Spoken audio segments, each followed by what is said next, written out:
यहाँ त्याग बलिदान गरिरहनु पर्ने, पहिला यहाँ आउनु पर्यो र जुस खुवाउनु पर्यो, अनि त्यो एकताको किन यो कजमा त्यो भएको छ नि त। अब यो चाहिँ यो रहिरहने अनि उहाँहरूले चाहिँ उहाँ एकता गरेर त्यसको के अर्थ हुन्छ? पहिला यहाँ आउनु पर्यो र उहाँलाई सम्झाउनु पर्यो, उहाँलाई उठाउनु पर्यो र अनसन तोड्नु पर्यो, अनि एकताको अभियान थाल्नु पर्यो। त्यो भयो भने अर्थ हुन्छ, होइन भने त्यसको अर्थ हुन्छ भने जस्तो मलाई आफूलाई चाहिँ व्यक्तिगत रूपमा लाग्दैन। जुन अघि परिवर्तन के भन्नुभयो नि तपाईँहरूले, त्यो परिवर्तन केका लागि गरेको थियो? यो सुत्नको लागि भने त्यो परिवर्तन त भएरै छ। पहिला उठ्नु पर्यो, मान्छेको ज्यान सुनिश्चित हुनु पर्यो, के कारणले सुत्न आइपुग्नु परेको त्यसलाई सम्बोधन हुनु पर्यो, अनि निर्वाचन हुने कि भ्रष्टाचार निवारण हुने कि के हुने, त्यो चाहिँ सेकेन्ड थर्ड फेज हो। फर्स्ट फेज भनेको चाहिँ जे असन्तुष्टि अहिले बरकरार छ त्यसलाई सम्बोधन गर्नु पर्यो।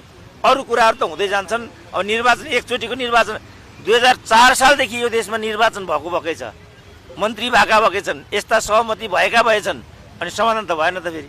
भने समाधान काहीँ हुने, सहमति काहीँ गरिने, परिवर्तनको अर्थ एक ठाउँमा हुने, परिवर्तनको नाटक अर्को ठाउँमा हुने, त्यसरी अब हुँदैन।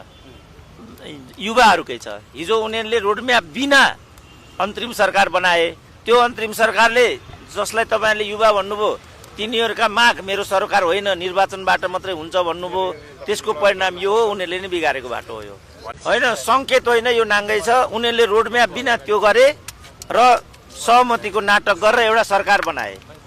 त्यहाँ 60 वर्षभन्दा मुनिको मन्त्री नै कोही छ जस्तो लाग्दैन मलाई। पछिल्लो पटक 76 वर्षको बड्डालाई परराष्ट्र मन्त्री बनाए, अनि खोइ जेएनजीको स्पिड त।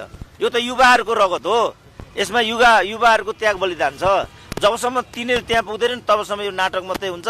हुनु पर्यो, उहाँहरू कन्भिन्स भए त हामीलाई के भन्नु छैन, तर उहाँहरू कन्भिन्स छैन, सुतिरहेको हुनुहुन्छ। अनि हामी निर्वाचन भनिरहेको छौँ, भ्रष्ट समाजलाई भ्रष्टाचार मुक्त बनाउने भन्ने कुरा सम्भव छ अहिले, त्यसले त समय लिन्छ।